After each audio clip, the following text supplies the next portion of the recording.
What's going on, everybody? It's a Thursday night, and you know how we do this. It is Thursday night, and we are here to talk about the real estate market. I'm here to answer your questions. For those of you who don't know me, I am the Lumberjack Landlord, 53 buildings, 150 something units, 400 and something tenants, and we just love being part of your real estate journey. So, that being said, what I wanted to do tonight was talk to you guys and kind of do a follow up from where we were last week. Apparently, someone was able to enter the room and quickly exited when they saw my beautiful mug. But we want to talk about the real estate market and kind of where things are at. Whew, it's been a week. I got to be honest. It's been probably one of the hardest weeks that I've put into the business in a long time. And so I think it's important, no matter what you're doing with your business, when it comes to real estate, you always want to have your finger on the pulse. That way, if you need to jump in, you can. Because let's face it, I'm better at this than, all the people that surround me. That's why it's my business. It's up to me. It's up to me to take care of my business and make sure that it's growing, make sure that it's flourishing, making sure that sometimes it's about loss mitigation. We want to make sure that we're ratcheting back the losses that we might be taking, because losses are unacceptable. T, great to see you, my friend. Guys, we're going to be joined hopefully by a bunch of folks from Multifamily Strategy. I was able to teach one of Christian's classes on Tuesday. It was an absolute blast. You guys will like them a lot. They're a really smart community. And you guys get to come and hang out with the Lumberjack community, which is, these guys are honestly, there's a lot of really good investors here.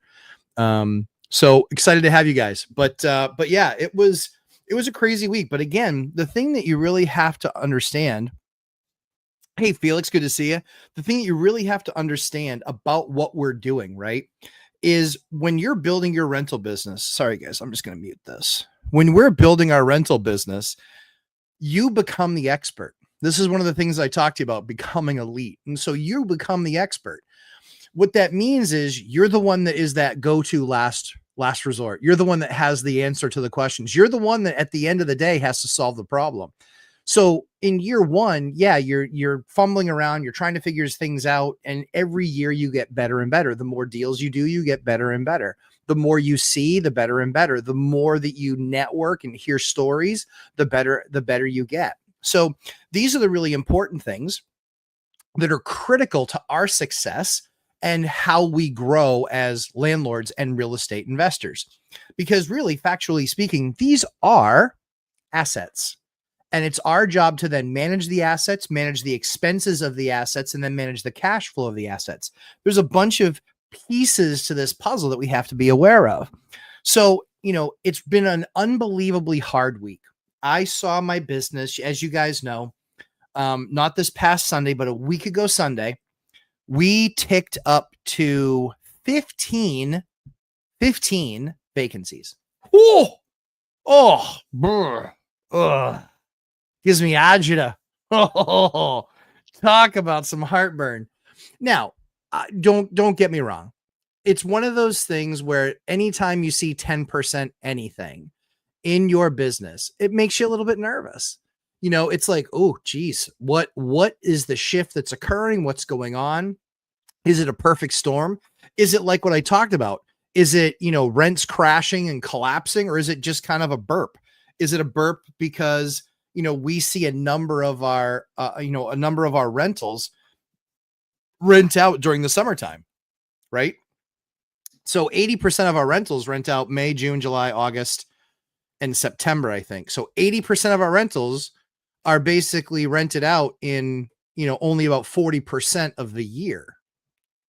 That's kind of a thing, right? So it's like, we know that we're going to be super busy in the summertime. We know that we're going to have a lot to do. We know that we're going to have tenant turnover. That's when we finally get some nice enough weather where we can do stuff external to the insides of the houses. But the other thing too is that in the winter times, you can't just purely be doing stuff on the inside, because very often then you need to keep the heat going and all this other stuff, which is very expensive to then do those projects. So the thing that I wanted to talk to you guys about was, again, literally just a little over 10 days or 11 days ago, we hit 15 vacancies. Oh, even saying it makes me puke. Gross. Yeah. 15. Now, recognizing that when my business was a lot smaller and, we only had, you get a little bit of PTSD because back in the financial crisis, back in '08, in '08 in August, we had 8 paying tenants. In September, we had 3 paying tenants. And in October, we had 1 paying tenant. More than a little bit nervous. Gave me a little bit of PTSD. Like, man, are we back in the great financial crisis again? Did I miss something? It's quite possible. Not perfect. Don't know everything. Know a lot, but I don't know everything. So I was a little bit concerned. And then I had to start doing, and watching it tick up from 2 to 4 to 6 was kind of like, it's fine. Like, it's our season. So I would kind of expect that. But then when it hit 8 and then 10, I was like, shit, I got to get in. I'm jumping in the game. And so I told Ashley, told Mrs. Lumberjack, I said, hey, I'm going to be really busy the next 2 weeks probably because I got to figure out what's going on and I got to fix it. So this is one of the skills that we teach you in the course. This is hey, what's up, Simon? Simon, man, I've missed you so much. I barely catch anything anymore. I've been so busy with the rental business, but happy to help, give you some perspective of what we're seeing. And so it's been an amazing journey over the last 2 weeks. Literally, like I said, it went from 2 to 4 to 6. And I'm like, that's, okay. Like, that's kind of the tolerance. And then it hits 8 vacancies. And I'm like, okay, I got to get in the game. And as soon as I decided to get in the game, when it hit 8, it went bounce, bounce, bounce, went to 15. I was like, whoa. That went to 15 fast. Yeah, we are all so busy. It's just, man, things fell apart for me. I got to be honest. It was just managing 3 construction projects, and a bunch of other kind of personal stuff that was going on and going through. So it kind of felt like the summer's over, and it went like this, like it just flew. But yeah, so we find ourselves where we are now, which is, again, this is 2 weeks ago, Sunday, 15 vacancies out of 150 units, 10%. Hey, Jack Stewart. So we're in there and I'm doing the work. And for me, it's about, okay, we got to find out what exactly is going on. If you guys want to do that on the financial side or on the economics side, Simon, uneducated economist, the best financial follow you'll find on YouTube. Absolutely love his stuff. He saved me a ton of money when he was talking about, the lumber, the supply chain issues, and that it was really just a supply chain issue. And so I held off on doing a bunch of decks and fences. And then thankfully over the next couple of years, the pricing came down considerably where we could then afford to do those things. But, again, as we're going through this process, I'm looking at it and going, okay, what is the source of these 15 issues, right? What is the source of these 15 people leaving? This is not good. So out of those 15, there was kind of the breakdown of some people, not paying. And it's just like, okay, they're going to be gone. That's fine. Not a big deal. I'll help them pack. When you do your rent box, which is one of the things that I teach, doing your rent box, right? So your rent box is where we have 17 criteria that we track. The 17 criteria that we track are true indicators of exactly what's going on in the market. They are true indicators. They're not, we think or we feel. No. They are very, very accurate in helping you properly set your pricing for your units that you're bringing to market. So we do the rent box. It's something I've developed, I've used over the years, and it's made me a far better landlord than my competition. We have, with the combination of understanding the rent box and pricing and the ability to write ads, or what's called copy, the ability to write stuff that is second to none, we get a lot more inquiries than anybody else. And that puts us in a unique position over our competition. Hey, Kim, good to see you. Man, it's like a reunion tour tonight. I love it. So the reason I say all that is because I didn't get here by mistake. It's very calculated the way that we run the business. So we're trying to do a deep dive. We're trying to do a deep dive into these 15, tenants that left. And it was a couple that weren't paying. But again, the bigger issue was, okay, people were moving on. So then it was like, okay, I got to look at the market and see what else is out there available and why people are moving. Well, come to find out, one of the newer developments in the area decided to basically start give stuff away. They basically decided to start giving stuff away. They were offering on $2,500 units, 2-bedroom, $2,500. They were offering 2 free months. They would give you a 14-month lease. They give you 2 free months, and then they would do $99 move-in specials. Well, own algorithm that they use, and they're a larger shop, but they have their own algorithm, their own formula that they use, that they say, hey, this is an algorithm that we feel comfortable with. And I'm like, holy freaking crap. And I got into some of the algorithm because we lost some tenants. We lost a number of tenants to those. Totally cool. I was fine. The tenants that we lost to them, I'd help them pack. When they qualified, I was completely going, what the heck is going on? How did you possibly qualify? All 3 of those tenants were not good tenants for us. They were always late on their rent. They were always complainers about silly things like, hey, there's noise in the hallway. Oh, okay. I don't know what you want me to do about noise in the hallway. Go meet your neighbor and say, hey, could you do me a favor and not be so loud when you're coming home at 8:00 at night? Like, what am I supposed to do about a ton of noise what am I supposed to do about that? I can't. So when we look at the situation, it was just kind of understanding, okay, well, we lost 3 of these tenants to basically this program that they're going to get absolutely fleeced with. And that development is going to have to figure out a better way. I know that they don't want to cut rents because they want to say, hey, we get $2,500 a month, blah, blah, blah. Yeah, you do technically, but do you? Like, because you're giving 2 months away and you get a $99 move-in special, and almost every single tenant leaves with a balance. That's kind of rough, right? I mean, that's rough. And so you're kicking the can down the road, and how much profitability do you have, and what's that really going to look like? It's kind of crazy to watch. So as we looked at it, we lost three people that way. We also lost 2 or 3 people that were long-term tenants that, quite frankly, we were absolutely thrilled to get rid of. And the reason why we were thrilled to get rid of them is because their rents were atrociously low. We had one tenant that was paying $950. They lied to us and said that it was a 2-bedroom unit. It was actually a 4-bedroom unit. The reason that they were able to lie to us is because the tax card didn't show that it was a 4-bedroom unit. It actually showed it was a 2-bedroom, but it wasn't a 2-bedroom. I don't know who counted it, when it got counted, but it was counted wrong. And so we took the person's word for it, because that's when my daughter was sick. For those of you who don't know, my amazing daughter had cancer, and, we got a miracle, and she's all better now today. And she's a little powder keg. And so thank you guys for all your thoughts and prayers, during that time that we went through. It was amazing. It was a huge blessing for us as a family. It was just unbelievable. But what was really very interesting, in kind of watching what happened there and watching how that moved and kind of, I guess transitioned, was we had a bunch of tenants, like 3 tenants it was. So again, percentages, right? It's another, 25% of the list or 20% of the list that we're looking at it. We're going, oof, geez. Okay. Well, that's kind of interesting. But so this one tenant lied about his space, $950. The good news is that we've got a bunch of work to do in that unit. But when we go to re-rent it, it's going to have like a $2,400 price tag. It's going to have a massive, massive price tag on it. Massive price tag. So then we look at some of the other things, where, some of the other tenants that left, and there's massive price increases that are opportunity there, just off the charts good. Like we're going to go from $950 to, high 2s on one. We went from $1,100 to $1,900 on another, and that just rented. That's $800 a month increase for rent. New tenant. We didn't do that to the existing tenant.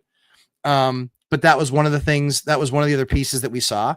We saw 3 units again, or 2 or 3 units that happened because breakups happen. Boyfriend, girlfriend, breakups happen. And they're like, neither one of them could afford to keep the place. And so they both jetted. We saw a couple of Section 8 tenants give up their voucher because they wanted to move away. So they gave up their voucher. They're like, yeah, they're giving up their voucher. We're like, okay. And so that was, again, just they wanted to move in the summertime and not move in the wintertime. Sound familiar? Sound like something I tell you guys all the time? So it wasn't one causational thing. It was multiple things. But it was 2 or 3 of this and 2 or 3 of that and 2 or 3 of this and 2 or 3 of that. It didn't matter at the end of the day because it left me with vacancies. But I recognized that it wasn't something materially weak about the market, but I could see the weakness in the market because I saw the garbage credit scores. The credit scores were absolute garbage. I've seen more 300 and 400 credit scores in the last 9 months than I've seen in the last 24 years. That's how bad credit is now. People are absolutely stretched. I can tell you, as a landlord, we know far more because we look at credit every day. We look at debt every day, and we look at their paycheck every day. Most people forget about paycheck to paycheck. They're literally, if they miss a week's worth of work and don't get paid, they are screwed beyond screwed. Like, and I get it. I see it. It's absolutely horrible. It's crazy. So one of the things to watch out for as you guys are evaluating tenants is you obviously want to look at that credit score, but you also want to be wary of the people that say, yeah, I've got all this income. We saw somebody get this. We saw somebody with $120,000 a year of income, right? We get their credit score, and their credit score is not very good. It's in the high fives, but they have $120,000 of income and they're applying for a less expensive unit. So I sit there and I'm like, like, it's worth taking the chance. They got 7 times income. 7 times. And I'm like, yeah, I mean, I think it probably makes sense. Like, we should probably rent to them. So I was like, yeah, sure, that's cool. We'll do it. Send them the lease. They review the lease. They're like, yep, we're good. And then I say, great. In order for me to sign the lease, you need to send me the deposit. You don't have to send me the first month's rent, but you got to send me the deposit. They said, we absolutely can send you the deposit at the end of the month when we get paid. This was on the 18th, I think, 18th or 19th. I got to wait 10 days for a deposit. That's weird. That's weird. That's not good. That's not good at all. So this person makes, and this is the lesson, the person makes $120,000 a year and they don't have $1,700. Not only do they not have $1,700, they don't have $1,700 on a credit card. They could, because they said, hey, it's no problem. We take Venmo, we take PayPal. You can actually set it up to auto draft off of your account in our payment portal. You can also put it on a credit card because we also accept Square. We accept it all. We accept it all. They don't have the space. That's how bad a shape they're in. It's unbelievable. I wanted to pull it back, but it's like, I still, they've got a big pay bump coming in the next like 30 days. I've seen the official letter. Don't let anybody tell you, oh yeah, well, I've got a big promotion coming. You don't know that it's going to happen. In this particular case, I know the organization, I know their process, I know what their letterhead looks like. And I know you see who signed it. I looked them up on LinkedIn. They are that person in that role. So feel pretty good about it. But yeah, this is what we're talking about. So we went from 15. So here's the punchline. It was an amazing week. I was in the trenches. I was kicking ass. I was calling all the different authorities for Section 8. I took the time to rewrite every single one of our ads. I sent my agent out and I said, we're taking new pictures of everything. So everything looks like a new ad. So we did new pictures. I rewrote the ad, same style, but different talking points. And I made a bunch of phone calls, Section 8. I talked to other investors, saying, hey, and they're like, man, I'm dealing with a ton of vacancies. And I was like, oh, that's interesting. And I was like, okay. And I was like, well, do you have anybody that's looking to move that you don't, that they've already told you that they're moving? And so we actually picked up a tenant from another landlord that did that. Felix Sharp did the work. Yeah, I sure did. I jumped in all of me. And all of me is a lot of me, but jumped in, did the work. Now the engine is set up to handle this stuff like it normally gets handled. So not a big deal, right? But when you see things start to deviate from the norms, you got to jump in and you got to find out it's still your business at the end of the day. And so we were at 15 in the peak a week ago Sunday. We leased something on that Monday. We leased something on that Tuesday. We leased something on that Wednesday. So we were down to 12. We then leased another thing on that Thursday. I think we leased 2 things on that Friday. We then leased another thing on Sunday. And we leased 1 thing on Monday and I think 1 thing on Wednesday.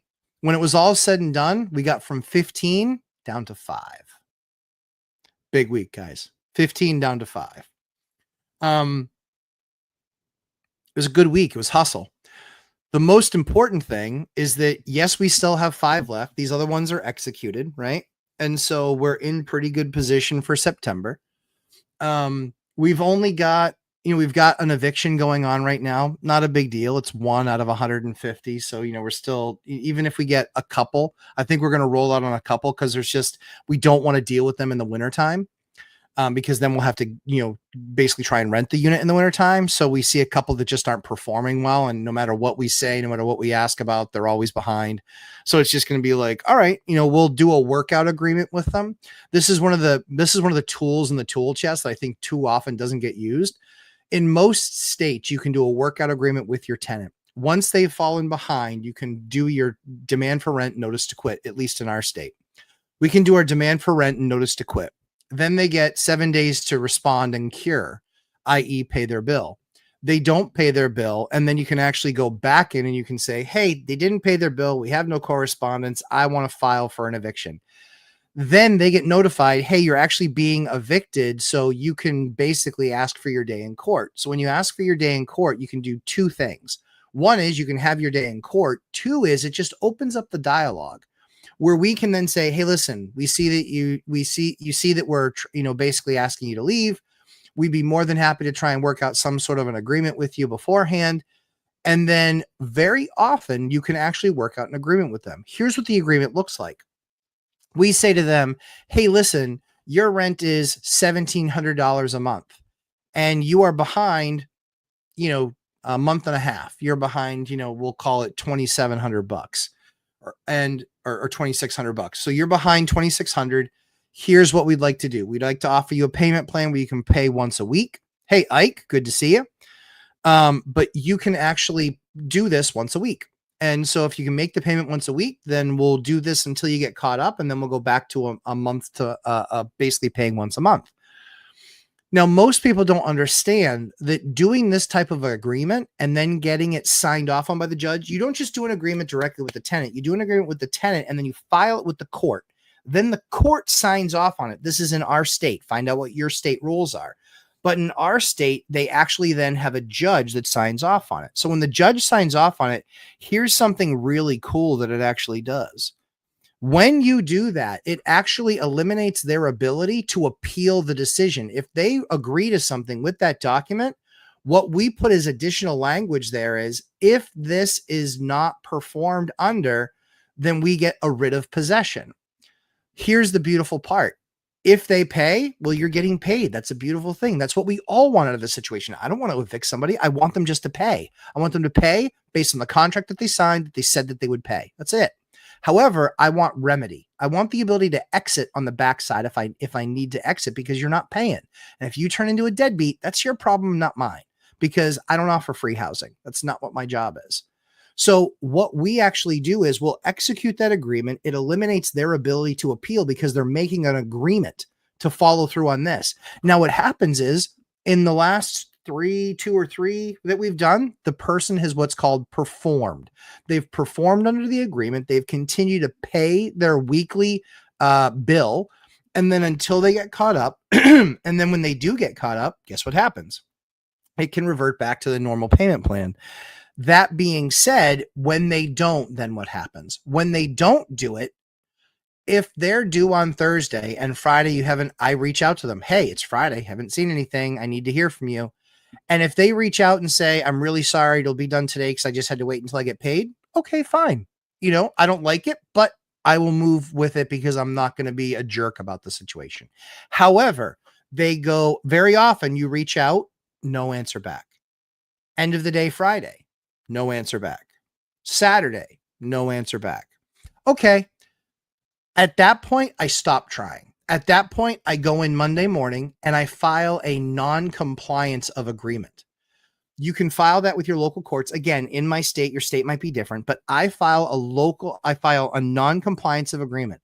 What ends up happening is that non-compliance then goes to the judge. She sees that they've not been compliant. They give the person the opportunity to make it right. They reach out to them and they say, is this the case? Et cetera. And if they cannot prove it, then guess what happens? The judge will sign off. They will give me my writ of possession. I will take that. I will bring it to the sheriffs so they can then serve them. And then when they show up and they knock on your door in a couple of days, you're done, man. You're done. You get 15 minutes to get as much stuff out of your house as you possibly can. And then you have to make arrangements with me over the next 7 days. Now, what you can do after that is you can then take that amount that they owe and then you sue them in small claims court for that amount, because there's going to be other additional amounts as well. So that is how you leverage the system in place that's completely legal, which is, I want you to just pay. That's all I want. I just want you to pay. I'm not trying to do anything other than get you to pay. And if you're not going to pay, and then you're not going to follow through on your original word, which was your lease, and now on top of that, you're not going to perform on the agreement, well, at that point, you've earned getting kicked out. So the beautiful part to that is this is what puts you in a phenomenal position to then say, okay, we get them out. What you really need is the unit back so you can get it back on the market, rented as quickly as possible. That's what you really need, because you can't have that dead time. So the thing that I would encourage you is you're going to see more evictions. One of the things that we cover in the course a lot is how to make sure that you understand the rules and the regulations of how to do those evictions, how to find the best attorney, how to understand the best process, how to make sure they can we've literally seen people get an eviction thrown out, have to start the process all over again because they actually put it on the person's door 30 minutes early. 30 minutes early. Unbelievable. I was just like, oh my word, really? We're looking at minutes? Yeah, they look at minutes. They look at 24 hours. So they keep track of when you posted, and then they keep track of when you did the follow-up. And if you do the follow-up shorter than 7 24-hour days, you're done. You're done. So we'll even, a lot of times, we'll not do it that day when it quote unquote expires. We'll do it the next day, just in case something got mixed. So Luke Devine, yes, sir. I always try and bring the heat for you guys, but that is what you're looking at. So what I would challenge you with is, yes, it looks like it was just a burp. Thankfully, it looked like it was just a burp. However, we are seeing a lot of vacancies out there. We are seeing in some of the larger areas, hundreds and hundreds in that time. Wealthwood Rentals, that's a great question. We didn't change our criteria at all. Still 650 credit scores, still 2.5 times the rent. We didn't change our criteria at all. Nothing. Yep. They still have to prove to us that they paid their last 3 months to their landlord. All of those things still in effect. So yeah, that's how it happened. So the good news is that we got 10% vacancy rate, at 15 units. Now we're down to 5. The interesting thing about the 5 though, is that 2 of those 5 are not ready. They're not ready to be brought to market yet. Now, one of them will finish tomorrow with it being cleaned, because we had to do some paint, we had to do some minor work and some clean out after this last tenant left. So we're going to get that piece ready with that and get that unit wrapped up. And then the other one is that $950 one that's still on the list. That's going to take a while to get back on the market because it needs significant amount of work. If we're going to get essentially $1,800 more a month, it probably needs about $20,000 worth of work that we want to do. Because look at the math, $1,800 more a month is what we're going to get paid times a 12-month period. So you're actually looking at 21.6. If the math serves, I'll take the 21.6. And so I might spend 30, maybe even 35 and get an 18-month return and make a beautiful apartment. So that's what our plan is at this time. So yeah, that's where we're at. So yeah, we went from 15 down to 5. One of those units, it couldn't even go on the market. One of them just went on the market. We had legacy pictures that we had that the place still looks exactly the same. But we put that one back on yesterday. So we really were kind of down to 3 that we're working. But yeah, we feel pretty good about those 3. We've got a ton of showings this weekend. I want to say we have about 12 to 15 showings this weekend on those 3 units. So, and they're qualified people. So I like what we're looking at. Now I feel bad because our listing numbers that we're seeing in our market, that listing numbers continue to grow. My rental agent typically has 8 to 10 units. She has 30. She's got 3 times, almost 4 times the number of units she typically has. The good news is, if we look at all of the rentals that happened for her in the last 2 weeks, all were ours, but 1. That means that we teach people how to be elite at something, get in the game, and actually basically diagnose and prescribe and then start doing the work to get that done. And that way you have a fast turnaround. It's a beautiful thing. I'm really excited to get these last few wrapped up. But yeah, let's jump into the questions. Always good to see all the great people that we're seeing here tonight. Hyder, good to have you back, man. Angel Art, always good to see you, sir. Kyle Doran, same. T, again, thanks for coming and hanging out.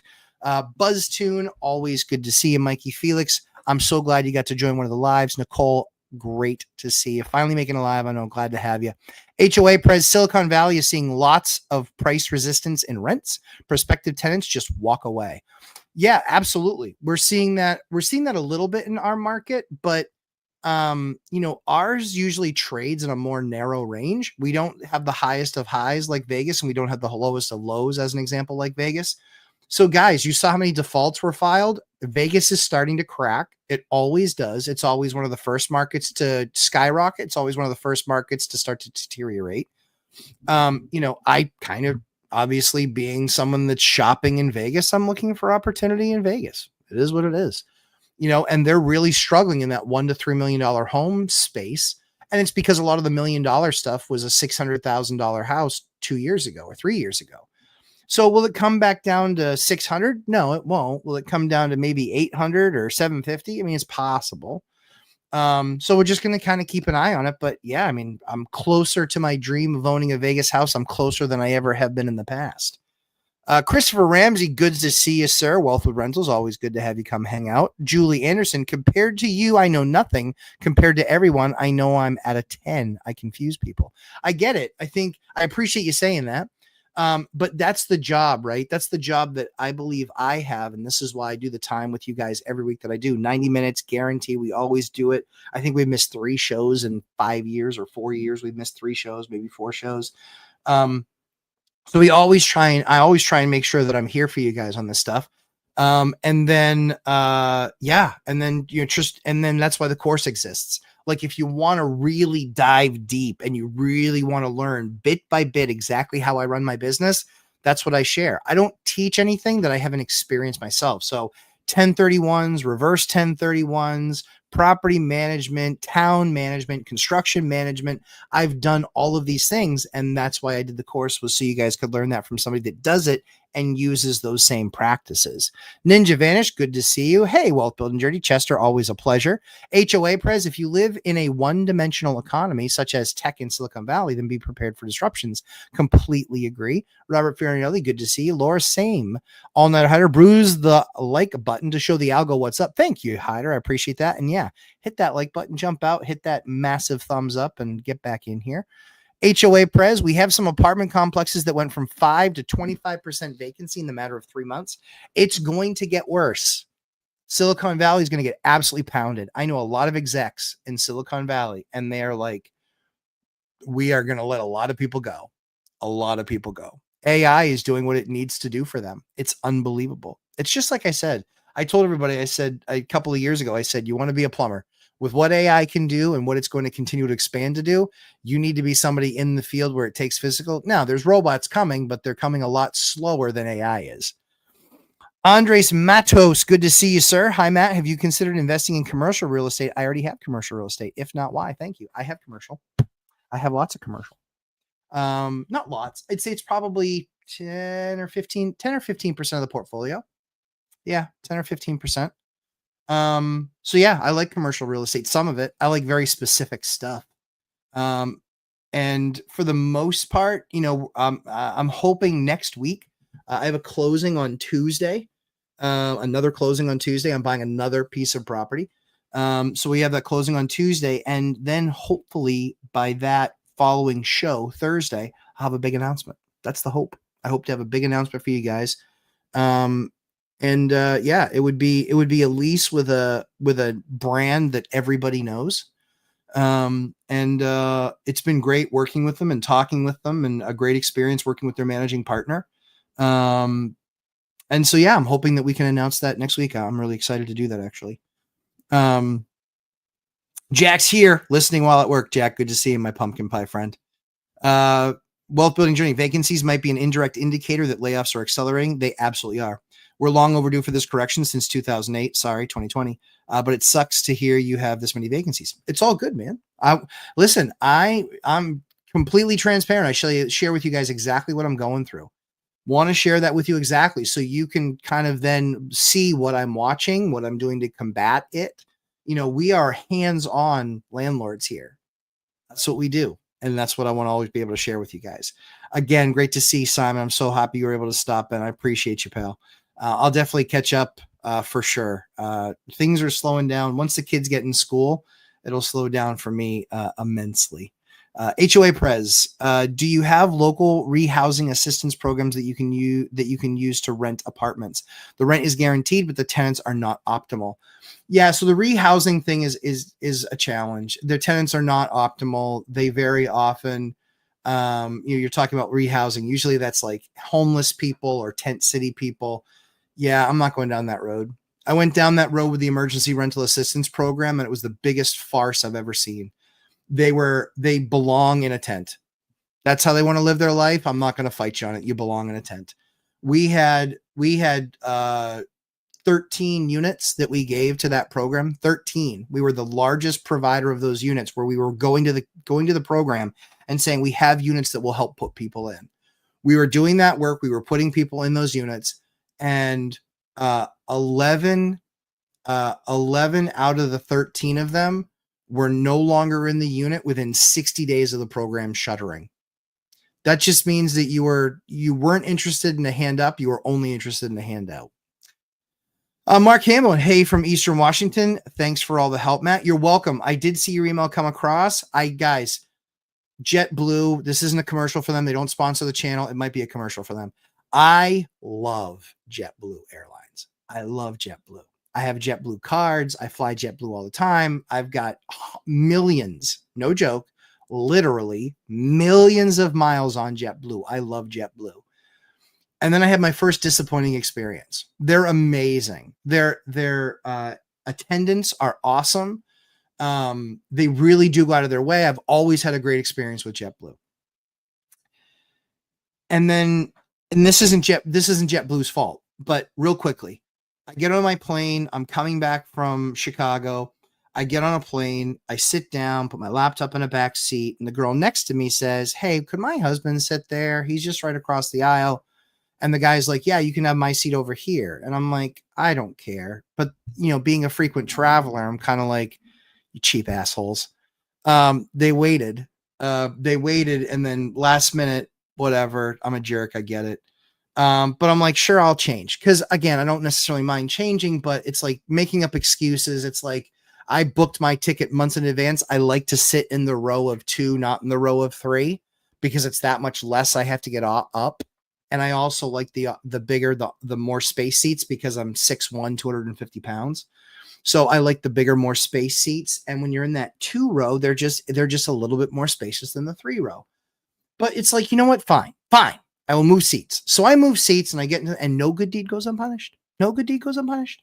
So here's what ends up happening. So I'm exhausted. I spent, I don't know, only a few hours traveling that day, but I had done a couple shows in the morning, and I hadn't gotten a good night's sleep. I was excited to see my kids, but I was a little bit exhausted. And then I knew as soon as I landed, I was going to have to drive an hour home, hour and 15 minutes home. And that was all kind of fine, whatever. But just kind of like, I'm focused on getting home. I want to try and get home and see my wife before she goes to bed, because it'd been 5 days.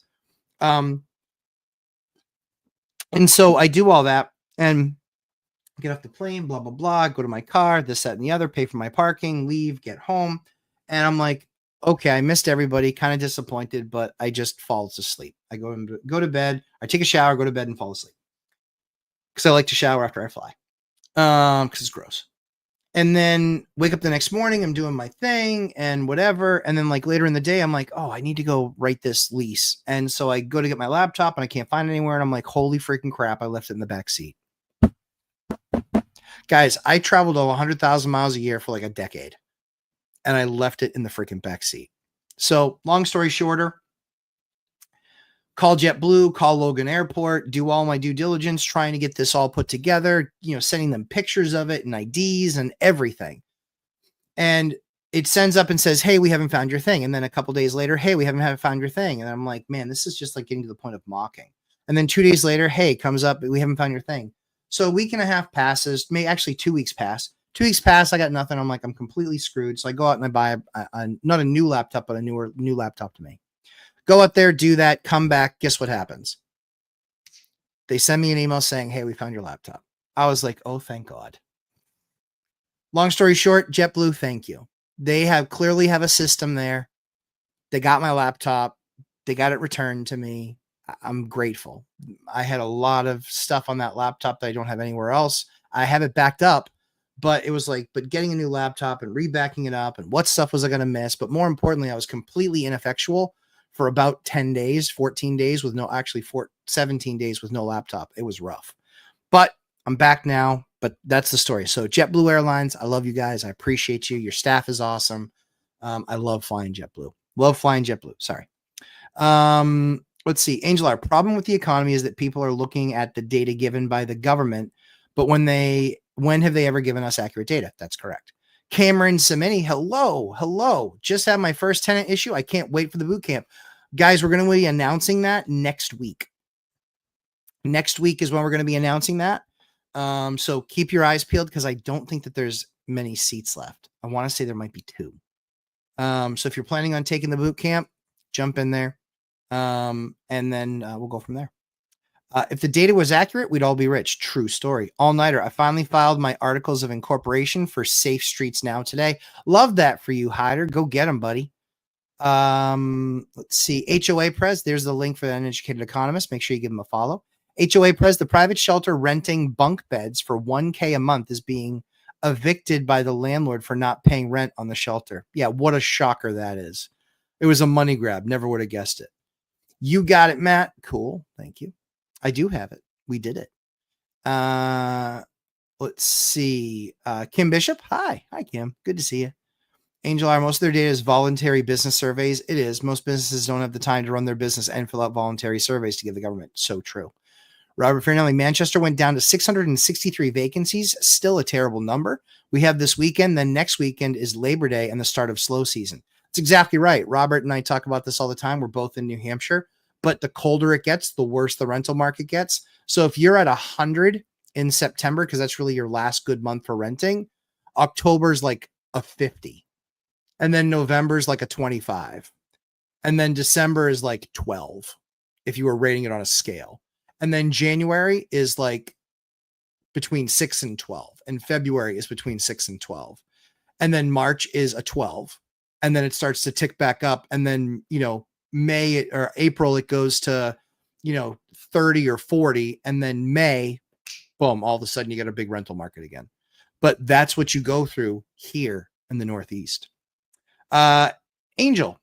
FASAB 56 is a government doc that describes the numbers are not true for national security reasons, but are enough for investment purposes.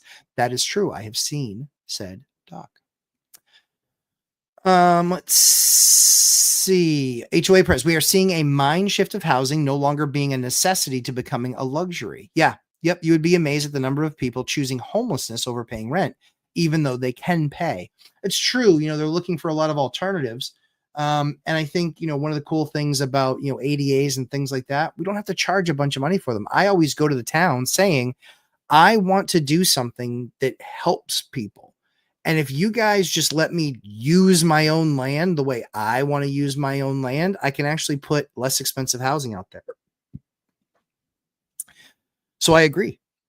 Felix Sharp, they must have watched Alex Hormozzi's book launch. Probably.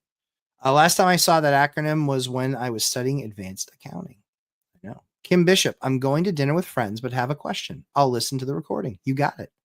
Kim, going out to dinner with friends, it's way less fun than this show. Come on. Tenant didn't tell me about a broken dishwasher. He moved out and now finding extensive water damage, $5,000 so far. Looking at insurance claim with how big of a job this is, what do you charge to the tenant if insurance covers, but it's due to his negligence? I charge them the deductible. That's what I would do. I would charge them the deductible. Yep. Because you can only charge, in my eyes, you can only charge what you're out of pocket for. So I think the right thing to do is to charge them, I don't expect them to going to pay. I think you're going to have to sue them and then, go that route. The thing is that you're going to have to prove that it was his negligence. You're going to have to prove that he knew and that he didn't do anything about it and he didn't report it. That's a tough burden. That's a tough burden. So you can go the route of small claims because that's just, you have to prove more likely than not that it happened. But I wouldn't do a real lawsuit. I think the only option that you have is small claims based on the damages and getting your deductible, and then just hope that they don't raise your rates crazy high on your deductible. Yeah. Jeremy Kirkwood, good to see you, pal. Happy Thursday, sir. Robert Finelli, and that big complex will be evicting in November, December. They are going to have fun. Yeah. So what's really interesting is that they already had only a 70% renewal rate for that special. They've been doing that special for basically they did it in they amped it up. It was 1 month and then they amped it up to 2 months in the last few months. But they only have a 70% renewal rate of their tenants. We're usually in the 90s. But they only have a 70% rate. That's really interesting. If they actually only have a 70% rate, they're going to be having to offer that same program a lot. But the question is that will people stay in those units long term? Not really sure what the answer is to that. Jack Stewart, time to go back to work. I'll be listening, but not able to talk. Talk to you in the next week. Good to see you, Jack. Hope you're well, my friend. Good evening from Oregon. Hey, Sean Lambert. Good to see you. Welcome. HOA Press, we have one complex giving 3 free months of rent on a 1-year lease. Yeah, shit. Like, how can you do that? Like, that's a loser. Nobody's making that much money on the rentals. That's a 25% income that they're making. You know, I mean, they're giving away 25% of their income.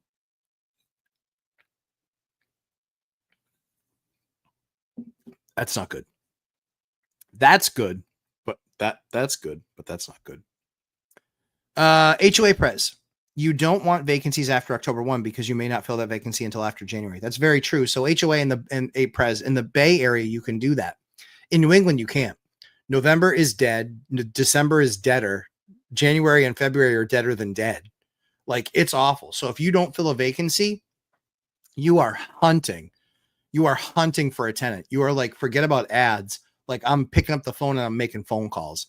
I'm talking to Section 8 saying, hey, have you had anybody complaining about the unit that they're in where they might want to leave that unit and go somewhere else? Like, that's literally what I do. Kid you not? Absolutely, that's what I did. I just did that this week. And I got 3 tenants. And they were good, and they're good. They fit our criteria. Let's see. Mark Hambo, love seeing a lot of the same names here, along with folks popping in and out. Absolutely, always what we like to see.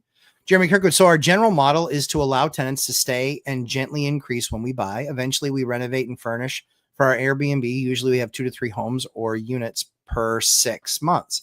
Right now, 1 per month. Very cool. Wealth building journey. Oh my God, I thought credit scores in the 300s and 400s was a miss or a punchline of a joke. It is a joke. It's just a very bad one if you're the landlord evaluating that tenant. Yeah, 400 credit scores are more common than you think. Yeah, they're about 16, 13. I think they're 13% of the population. 13% of the population. Yeah. Yep. So that means basically 1 in 10 people or 1 in 9 people is going to have that credit score. Yep. True story. It is frightening.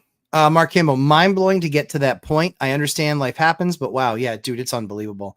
The problem is a lot of stuff that you see, like the reason we made an exception for those people that made the 6 figures, right, is that they showed us that it was their student loans.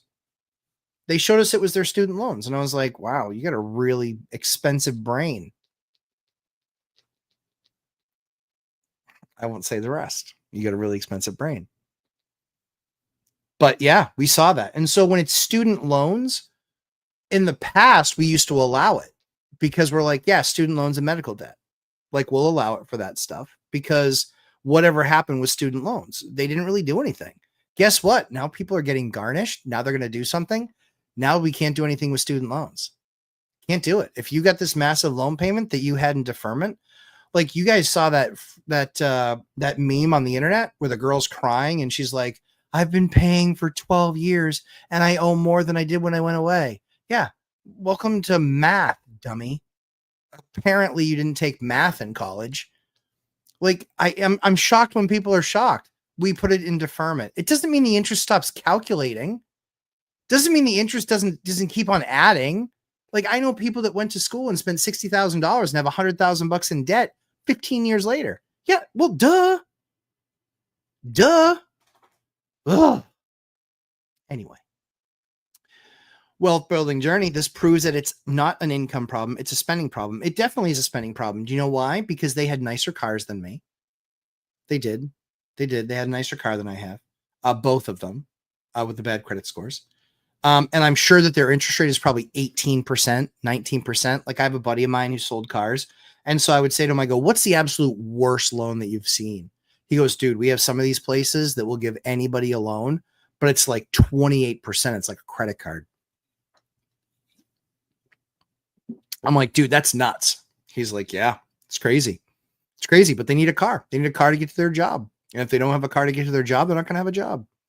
Like, man, that's crazy. Felix Sharp did the work. Yes, sir, I did. HOA Prez, I know someone that just got a $750K salary in AI. Cool. But choose to rent a studio in a bad area in San Francisco for $1,500 a month. Some people can handle money, but most can't. HOA Prez, dead on. Dion, what's up, buddy? Every time you hit the like button, an angel does, in fact, get their wings. Dion is going on vacation. Coming up. Yeah, it's true. Ike Hobbs from Kansas. Good to see you. Julie Anderson doing a refinance. Their forms drive me crazy. Yeah, they're fine. Oh, dude, refinances, they're brutal. Especially if it's on your own property, if as far as like one that you live in, it's not horrible. It's not good, but it's not horrible. The worst ones are the ones on rental properties. Oh my goodness. Luke Devine, always bringing the heat. Yes, sir, I try. Angel R. Matt, do you use PEX manifolds like mana blocks? Yep, in your rentals, or do you stick with standard trunk line? Curious what's worked best for you. My preference is to use manifolds because, and guys, for those of you who don't know what a manifold is, it's basically a block, and on that block, and it can be a block, on the wall, like done in a vertical fashion. They can be done in a horizontal fashion, but they have the lines coming off of them, and then they're marked for what they go to. So what's really cool is you can run to the basement real quick, and you can shut off the one for the faucet that's leaking or whatever. I like those. However, the thing that I've found is more useful than the manifolds. The thing that I found is more useful, believe it or not, is shutoffs right at whatever the unit is. So I like to have shutoffs right there. Yes, I have a shutoff in the basement. Sometimes it's manifold, sometimes it's not, but I absolutely want shutoffs right there at whatever the asset is. Whether it's a sink, whether it's the toilet, and we change the old one out and put a new one in. Those are the things that cost people a lot of money. It's leaks there. So second floor is the ones you have to have shutoffs on, because you can have the first floor drain into the basement. It makes a mess. You got to clean it up and blah, blah. Yeah, you got to do all that stuff. However, second floor is your nightmare because that's the one that's got big ticket items attached to it. Got in the wall, created mold, blah, blah, blah, blah, blah. So I want to make sure all of my stuff on the second floor, any toilet on the second floor, emergency shut off. Any laundry on the second floor, emergency shut off. Any vanity, emergency shut off on both the hot and the cold. Yeah, I want to make sure everything has an emergency shut off and that it's not like an old star valve. Like, I want to pay to have that cut out, and I want a normal old, shut off valve. They call them quarter turns. Like, this is open, like this is shut. Then the other thing you can do too is just to exercise it when you go in to change air filters, when you go in to do an annual inspection, when you go in to change, batteries on smokes or whatever, just go around. Yep, noise not included. Do that, and then when you do that, you've loosened that thing up. It's not going to get frozen in place. You could have really hard water that makes those things corrode. And so when they corrode, you go to shut the thing off, and sometimes the handle can break off in your hand. Sometimes it can bend the pipe and crank the pipe if you turn too hard, and it was just the ball had been stuck in the ball valve. But yeah, those are one of the things that we go in, we play with a little bit. We give it a little up down 2 or 3 times, and we're like, yep, we're good. That thing's fine. And if with that activity, if it starts to leak, then I know I got to fix it right then, and we're going to have a much bigger problem down the road. So that's what I like to do. Wealth with rentals in Texas as well as in New Hampshire. Yep, doing evictions is easy, so it made sense to lease to less qualified tenants and evict them if they don't pay. It may be better than vacancies. It isn't, because it's time, money, effort, energy. And then if it's even with it being a 30-day, I can usually get them out process. It usually ends up being the month they didn't pay for, and then the following month, because then you have to keep their stuff for a week. So yes, you can get the eviction done quickly, but never, ever, ever will you ever convince me that renting to a low quality, low caliber tenant is ever better than a vacancy. I'll take a vacancy every single time. The vacancy only costs me the rent. And again, very often when you go to try and sue that person, it's blood from a stone. You're not going to get the money anyway. If you were, they would have paid their rent and not gone through the eviction.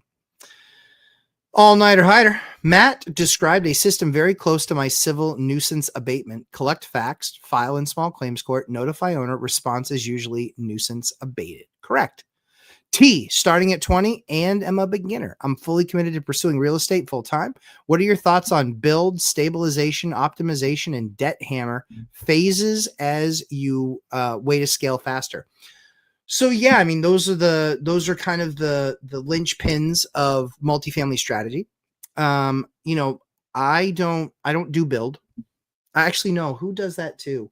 Is that who is the guy that does that? Is that Chris Cohn? It might be Chris Cohn. I can't remember. There's somebody that talks a lot about that. But for me, I don't pay off properties. I lever debt properly. I don't want to have too much debt on something, but my rule is 70% loan to value on any asset, and it still has to make 20%. Then I will lever it with debt, i.e. up to that point.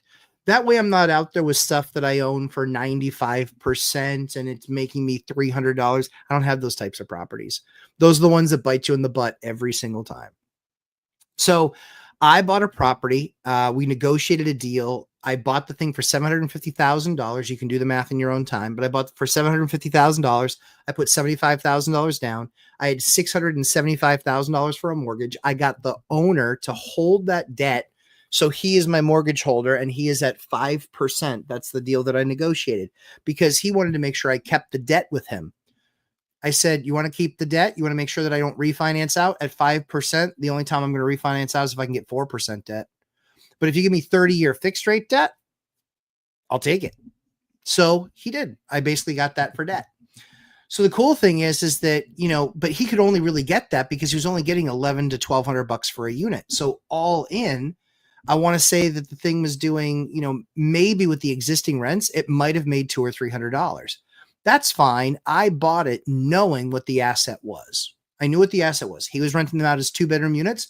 They're 3-bedroom units. Do you know why I know this? Because there's 3 bedrooms in those units. He was like, well, you know, you like to give him a spare room. And I was like, right, but that spare room's a bedroom. It's got a closet. It's got a heat source. It's got a window. That's a bedroom. He's like, yeah, we just don't count it as a bedroom. Dude, that's fine. Like, under rent your properties. I don't care. I don't care. Under rent your property. Doesn't bother me. Doesn't cost me anything. So sure enough, I buy the building. And like I said, the rents were total. I was maybe making $300 a month in the building. Well, the first unit went vacant last month. So guess what happened? We go in there, we do about $1,500 worth of work and we rent it for $1,900 instead of $1,100. Now that building is making, I just went from $300 a month that building is making to now I'm making an additional $800 a month. So I just went from 300 to 11. Guess what?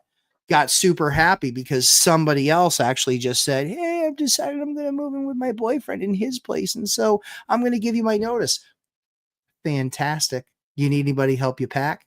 That unit's a first floor unit. That unit also pays $1,150 and I'm going to get $2,000 for that unit. So over the course of the next year or two, we'll work through all those tenants. We're improving each of the units when people move in, but if they're not $20,000 improvements, they're like a few $1,000s. Literally, we didn't spend much money at all, but it's going to be, it's a beautifully improved unit. Now everything is nice and clean and fresh and painted and a couple floors replaced and stairs replaced, a bathtub replaced. Now all of that stuff is replaced and it's going to look amazing. So we're super pumped about that. But again, I'm going to make 800 more there. I'm going to make another 850 on the other unit down below. And then when these other 2 units, we're not going to get them out right away, but we're going to give them notice. Hey, listen, what do you think is fair? We'll do the binder strategy with them. We'll probably get them up to 1,500, right? But then you're going to have 400 more there and 400 more there. And then, you know, you're already doing, 1,650 here. So I'm going to end up with $2,450 more month rent then what? And so I'm going to go from 300 to 2750 a month in rent. Profit. I'm fixed. I'm 5% fixed rate debt for 30. Amortized over 30, excuse me. And I'm at for 10. And then he's like, hey, but if you pay on time, he's like, I'll give you I'll keep on adding on another year. If he doesn't, doesn't matter. Because frankly, at this pace, the building is making a ton of money. This building, I mean, think about it that way. I'm $75,000 down, and my second full year, that building will make probably about 30,000, which is, just do the math real quick. It's a 40% plus return on my money. So I'll get my deposit money out of that building in probably 2.5 to 3 years. So it's pretty cool. Cameron Simini, just like gambling. True story. Let's see. Luke Divine. Thank you, Hyder, for posting the course. Jeremy dropping in. Thanks for the live. Jeremy, my pleasure. Jeremy Kirkwood, seeing some weakness in the rental market here. The block I am on right now has a ton of for rent signs. Yeah, most ever. Normally it takes 3 months for eviction date. Now 10 days for the court date. Strange. Yeah, it's because they've amped up. They needed throughput. So they probably either asked another judge to start carrying this type of caseload. Something like that has happened for sure. All-Nighter Hider ORAT Celebration event, year 3 tickets. Yes, sir. I will be speaking at that event February 14th. Why wouldn't we do this on Valentine's Day? Robert, how's the prison coming along? Robert, prison's coming along great. There's a video on the channel of an update I did basically 2 weeks ago. Since those 2 weeks, all of the sheetrock has been completed. All of the flooring upstairs has been completed. All of the showers have been completed. Man, this tile job was just Frank. My good buddy Frank just kills it for tile. He's just an absolute machine. Came in, made fast work. Things absolutely beautiful. Did an amazing job. So all the flooring's done. All the bathroom tile work and showers are done. And all the tomorrow, all the plumbing is going to be done in all the bathrooms. So all that stuff will get wrapped up. So basically next week is when we have all the doors and baseboard going in. The last thing is going to be the kitchen and then paint. That's the last thing.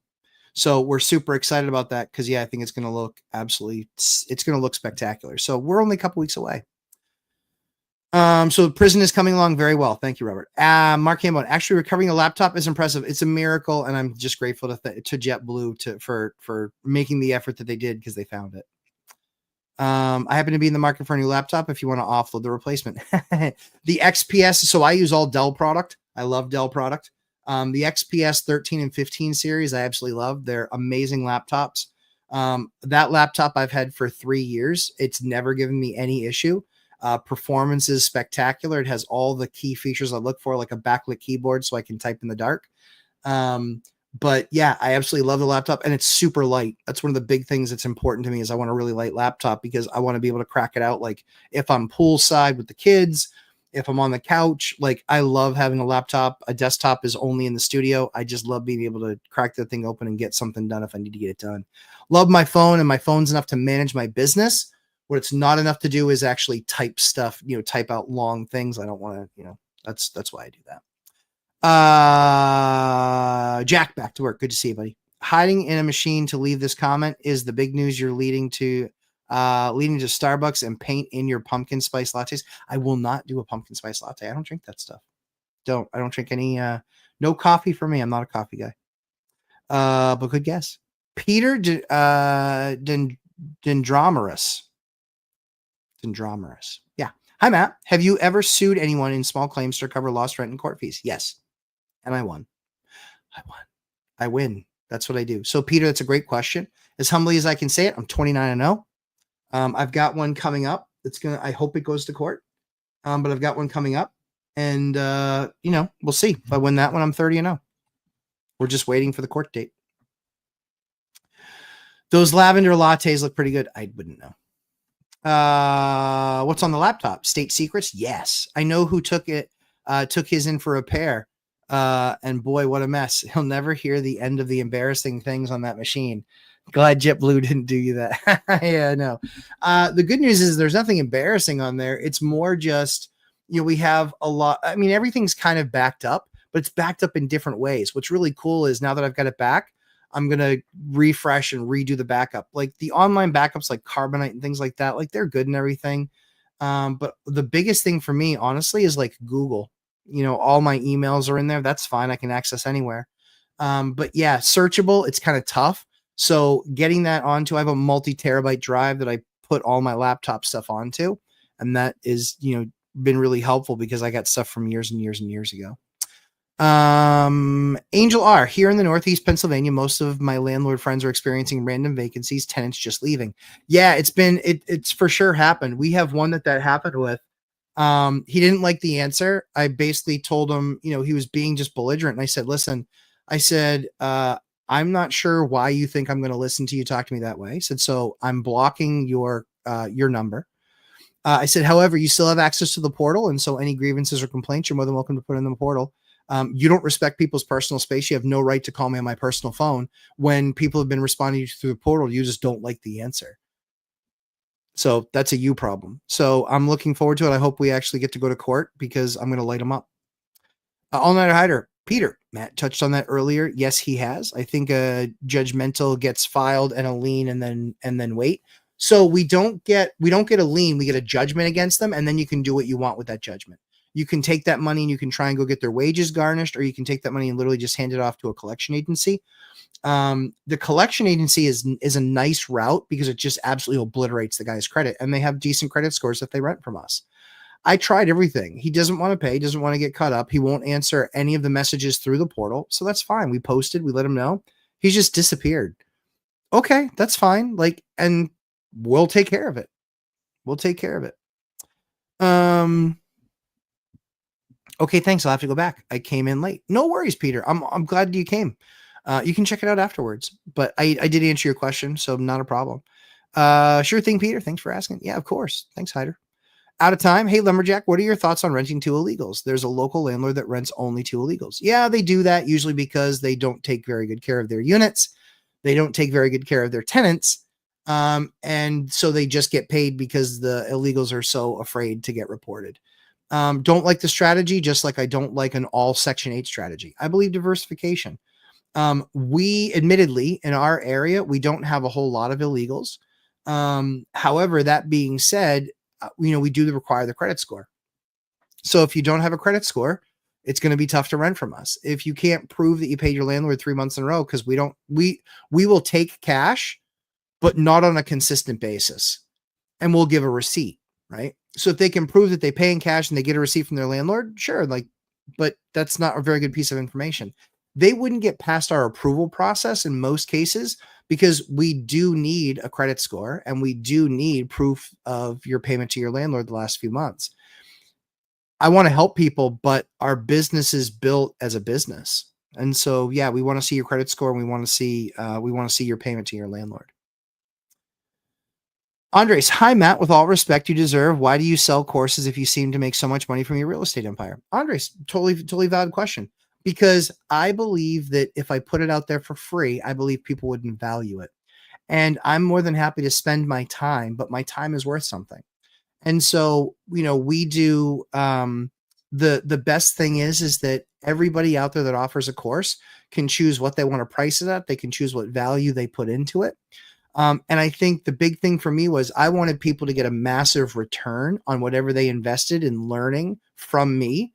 And so they do. Ask anybody in the chat. So I don't mind the question at all, but my time is worth something.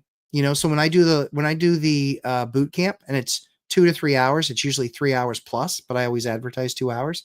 When we do the boot camps, people learn an absolute mammoth amount of information that saves them a ton of money. That's time that I'm taking out of my schedule, taking out of other things that I also enjoy doing. So I like helping people, but I want them to have skin in the game, not just showing up. When stuff has been done for free, I have way too much demand to meet it for free. So that's where the best way to do it is to actually sell it. And then people say, I'm willing to invest this money in myself because I think that this guy is going to teach me something that's going to save me 10-fold, 20-fold, 100-fold down the line. So that's why I do it. And I can appreciate the question. But yeah, largely speaking, I think that there's a lot of courses out there that are far more expensive than mine that teach you a whole lot less. I've actually had students in my class that paid $30,000 to learn from somebody else. Their lack of knowledge about real estate absolutely blew me away. I was like, did you actually take their course? They're like, yeah. I was like, what did they teach you? They're like, they're not really sure. They couldn't really quantify it. They got a bunch of spreadsheets and stuff, but they didn't get much more than that. So I know that we're putting value out there, and yeah, my time is worth something. And so I charge for my time, but don't mind the question at all. Lars Nielsen, did you see what Fed Governor Lisa Cook? How dumb do you have to be to close two houses with 17 days of each other in two different states in your personal name, then list one for rent 3 days later? Yeah, I mean, honest to God, like stupid. So stupid. At least be smart enough to buy in your in-laws' name, then transfer to a trust name. I know, I mean, this is like, that's like blocking and tackling, right? And it's just, oh, Lars, yeah. Yeah, they have her dead to rights given it is in her name, and the county websites in Michigan and Georgia also. Her financial disclosure shows 10% down on the Georgia property. Yeah, she's going to get crushed. Expensive indoctrination, in my opinion. Yes, on the college stuff. Yeah, for sure. I agree. HOA Prez, our Section 8 program told us that landlords should not plan on rent increases even though the market rent went up. Your Section 8 program may differ. That's true. I've seen some in our area go down, and I've seen some go up. So I've seen it both ways. The key is think about the landlord that got into the game, right? And they were like, yeah, I'm making 9%. There are parts around the country where Section 8 has dropped 10% or 15%. If that's one of those people, they are screwed. And the problem is that they bought it with Section 8 only in mind. I don't buy properties for Section 8. I buy properties. And then it's up to whoever wants to rent it that rents it. That's what then happens. So yeah, kind of crazy. Let's see. Hey, financial firefighter, what's going on, Marcus Shiro? Congratulations, on 1,000 subs. That's awesome. The first 1,000 is the hardest.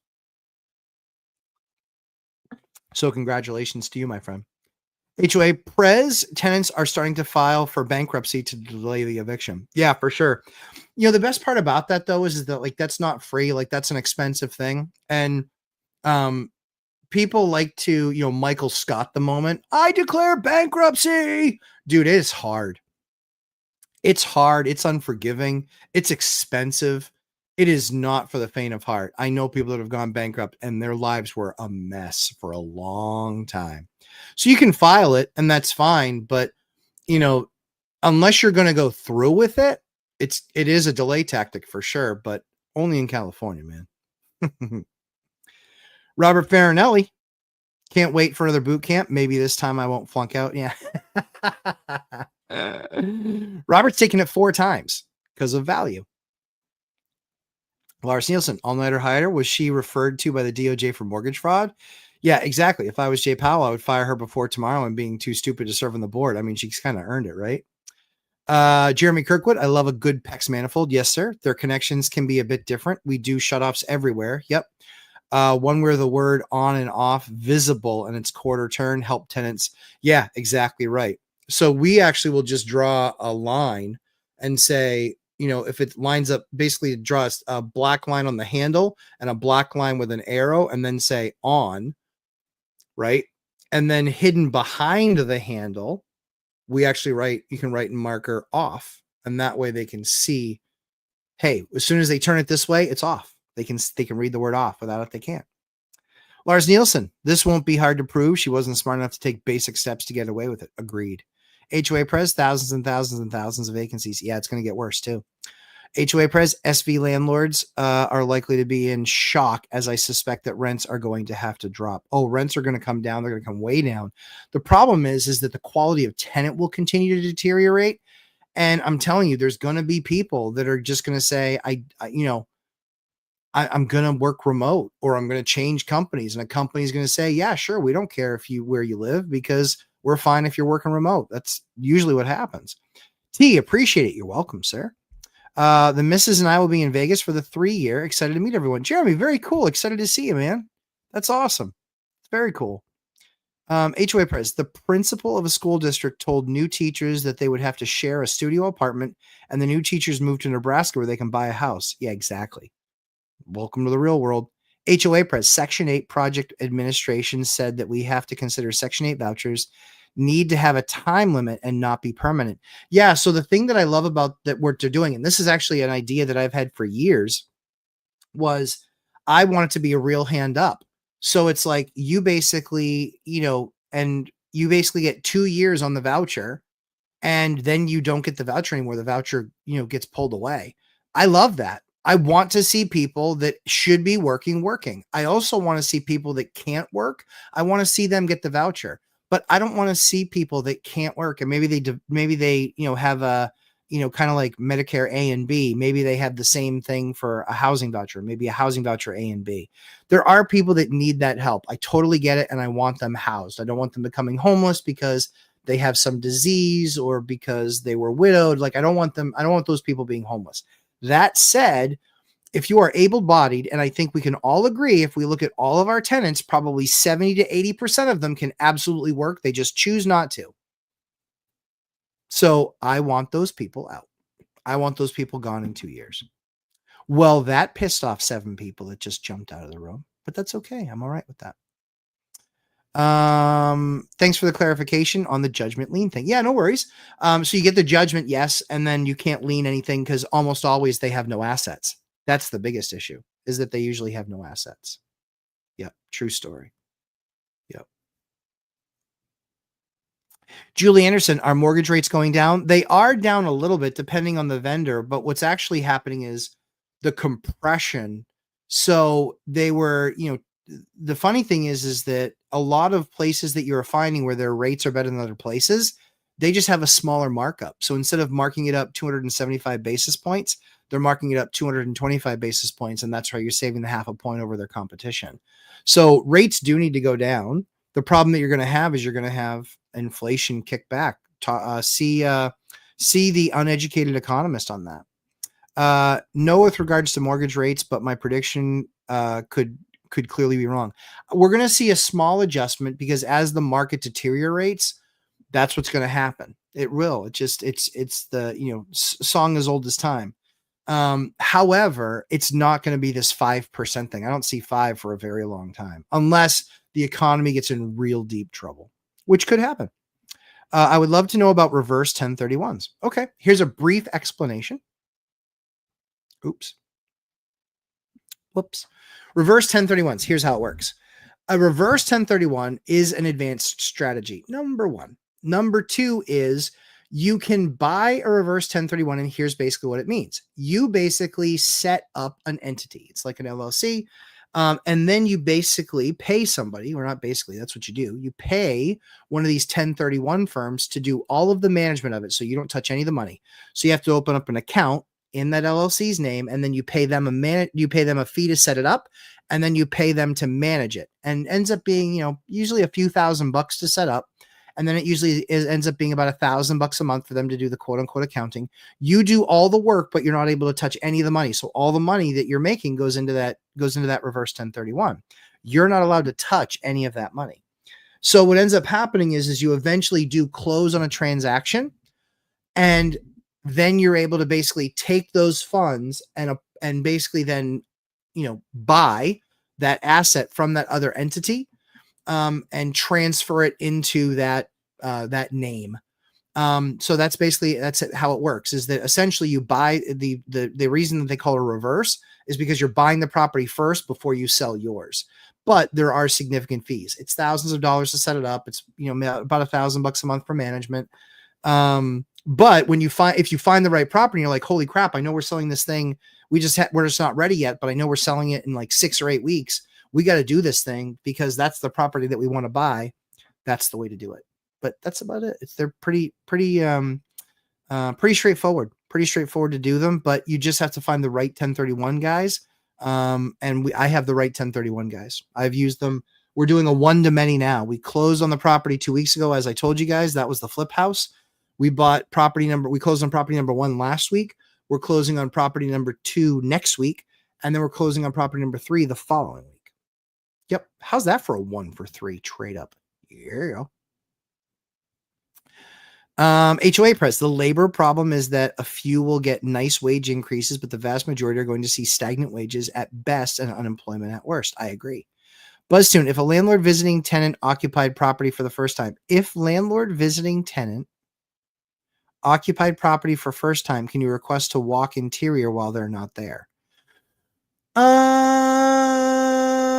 You can know. So the way that we have it, if it's our lease, in our lease, it says that we can notify them. So we notify them, hi, we are going to be there at 11 o'clock on Saturday and we're going to walk the unit. You're welcome to be there for that time. We'd love to meet. However, if you're not, we completely understand. But we will be gaining access at 11 o'clock. That's the way the reporting rules in our state work. I don't know what it's like in every other state because the rules are different for tenants in every single state. In California, you probably need to pay them to enter your own property in order so you can see your own property. But yeah, here we have a rule of notification. So we notify. So then if we let them know that we're coming at that time and then they're there, great. If they're not there, that's okay too. We'll still walk it. Let's see. All nighter. I think so, BuzzTune, with 24 hours notice, but yep. So it depends on the state. It depends on the rules of the state. But in my state, we actually like to give 72 hours notice. That way it's like there's no question. That way they can adjust plans if they need to. But we always want to give that additional notice. And we let them know it's basically going to be, we want to walk the unit from a safety perspective. We need to make sure that all things safety related are working as needed. Yeah. Let's see. We have a complex that has 20% eviction cases on next week's court doc. Wow. Yikes. How many units? HOA price 200. That is crazy. Wow. 10%. Yeah, there you go. Wealth with rentals. What else did you do to rent your units fast this week, along with calling Section 8 and ideas from last week? So, like we talked about, I called Section 8. I called other landlords. We rewrote all of our ads. We put it up instead of just in Facebook Marketplace and in Zillow, we put it on Craigslist as well. We also reached out to tenants and we said, hey, we have a few places available. Please let us know if you have any friends that are looking to find a place. When we met with the Section 8 tenants that came in to see the place, we're like, do you have any other friends that kind of hate where they're living? And ironically enough, we got 2 more leads from that. Those people haven't seen the place yet, but we got 2 more leads. So it was, one here, one there, one here, one there. Yep. Yeah. 10% in 1 week is crazy. Yeah. It was a long week. I won't lie, because I was also running the jail project this week where we had 5 different contractors there. So we had plumbers there, we had electricians there, we had tile guys there, we had flooring guys there, and we had sheetrock guys there. All of those guys were there this last week. This last week and this week. It's been nuts. It's been like 7 a.m, and my last message usually goes out very late at night. Yeah, not good. Not good. So those are the ideas, Wolf Rentals. I saw a 360 credit score. Yes, as have I. It's insane. 10% in a week is becoming the new norm in Silicon Valley. Yeah, it's crazy. But yeah, we got ramped up and amped up and got them done. Carl title loans in California are 99% interest rate. Yeah, so California actually has better usurious rules than most states. I mean, they're California after all. But there's plenty of states out there that exceed 99. There's states out there and in some states it's been outlawed, but what they would do is they would say, hey, your rate is at, 99% because it would cap, but then they would say they have a surcharge fee or they have other fees that are associated. So you not only have to pay the payment, but every payment that you make comes with a $50 payment fee. Yeah, there's crazy shicey stuff like that too. HOA price. The best eviction lawyer in SV is going to make $1 million this year and has 7 associate. His business is booming. He better make a lot more than $1 million. I got guys here that make $1 million on evictions. Yeah, legit. Because they'll charge a couple of grand to do an eviction all in. and they're easily doing 10 a week, easily, if not 20 a week. And that's not in big cities. That's in cities like Manchester that has like 120,000 people. But the top guys, and they're, I mean, them and I think two associates, he'll do probably 2 million this year. So he'll do a lot more than a million, I would bet you. All nighter hider, I like a more reasonable time for legal notice. The courts don't want to see a rushed notice.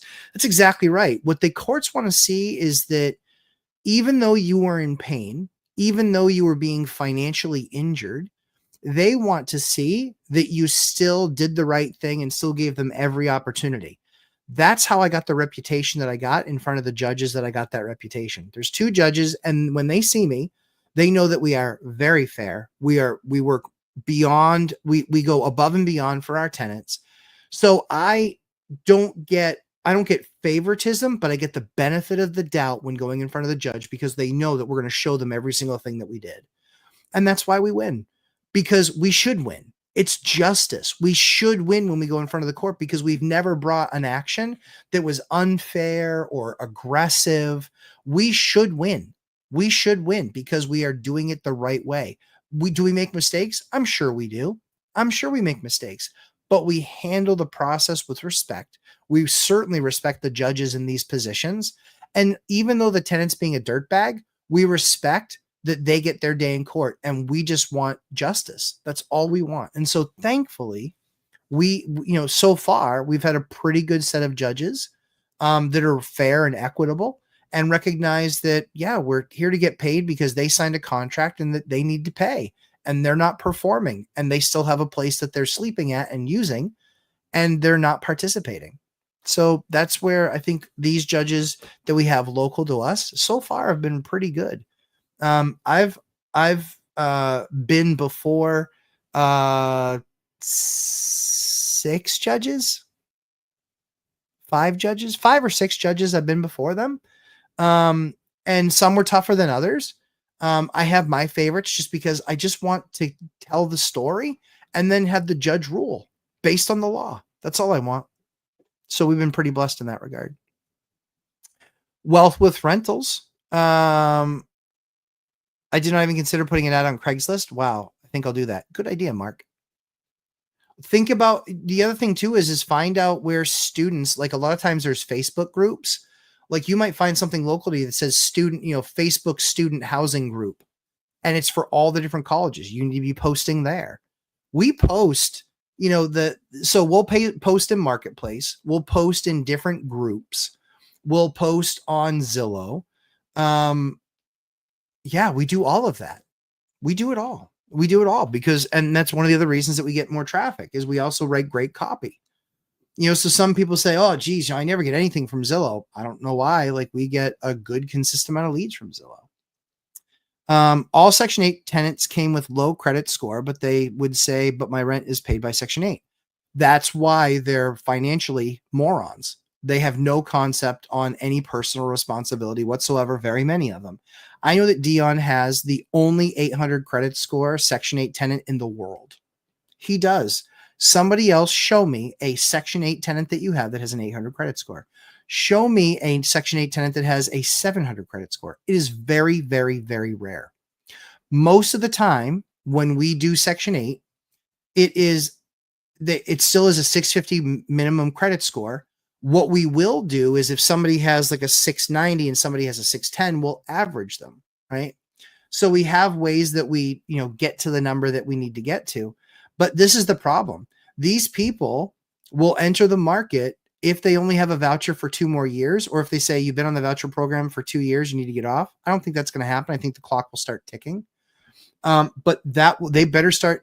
Again, they need to start repairing their credit. They need to get a job. They need to start figuring this stuff out.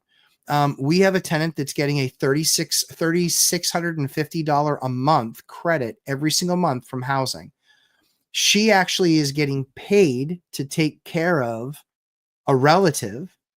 And they just adjusted her payment and she didn't pay this month. So I told housing, she didn't pay. And I said, this is kind of a crock of shit. I'm not going to lie. And the fact that she is getting the fact that her unit is $3,650 because it's a 5-bedroom, and that she only has to pay $1,000 and that she's not even paying that. And we know that everything that they do is basically price adjusted. She's not going to find another place. Like, she's going to get evicted and she's going to lose her voucher. It's just a bunch of bullshit. Some judges are pro landlord and many are more pro tenant. Only in California, HOA Prez. Only in the blue states. In the red states, the ones, and this is a fact, this is not feeling. If you look at red states that have that have high property tax, the states are fiscally aligned with owners because renters pay property tax indirectly. Owners are the one that cut the check. So if the owner doesn't pay the check, they're going to be the ones that the house gets a lien on. And that's a very long process. So I always have invested in areas that are very pro taxpayer. You want the pro taxpayer because the state, our state, doesn't have an income tax. It doesn't have a sales tax. And so they depend on our extremely high property taxes to pay the bills. That's why you'll find in financially conservative states that aren't heavy on programs, you will have a much better and easier eviction process because they need to make sure you're getting paid so they can get paid. It's selfishly motivated. All Nighter Hider says, right, the courts want to see that we avoid using the courts as much as possible. Absolutely. The courts don't make revenue for civil lawsuits. That's exactly right. And again, I always apologize to the judge. I always say, Your Honor, I'm sorry that we're here today. We've done everything we possibly could to try and work something out with this tenant. They just refuse to pay. So the reason that we're here today is because they have run up quite a bill, non-payment of rent and utilities, etc. If it's something that includes utilities. And so we need relief, and we need to have the tenant leave because they refuse to pay the bills and they're continuously running up higher and higher bills. Buzztune says, thanks. Good to know. Would prefer they're not there, but gotta walk no matter the case. Appreciate it. Yeah, I think the idea is we always want to make sure the tenants aren't there. I get it. I got to do a showing this weekend and the tenant's insisting on being there. And I'm like, that's fine. You can be there. But I'm not going to hold my tongue. I'm going to say what I want to say. And if they're offended by it, that's fine. They can be offended by it. All Nighter Hider motioned the court to uphold equity law and the judge must be impartial. Hence equity like equality. I won't ever argue a law fact with Hyder. He spends a lot more time in it than I do.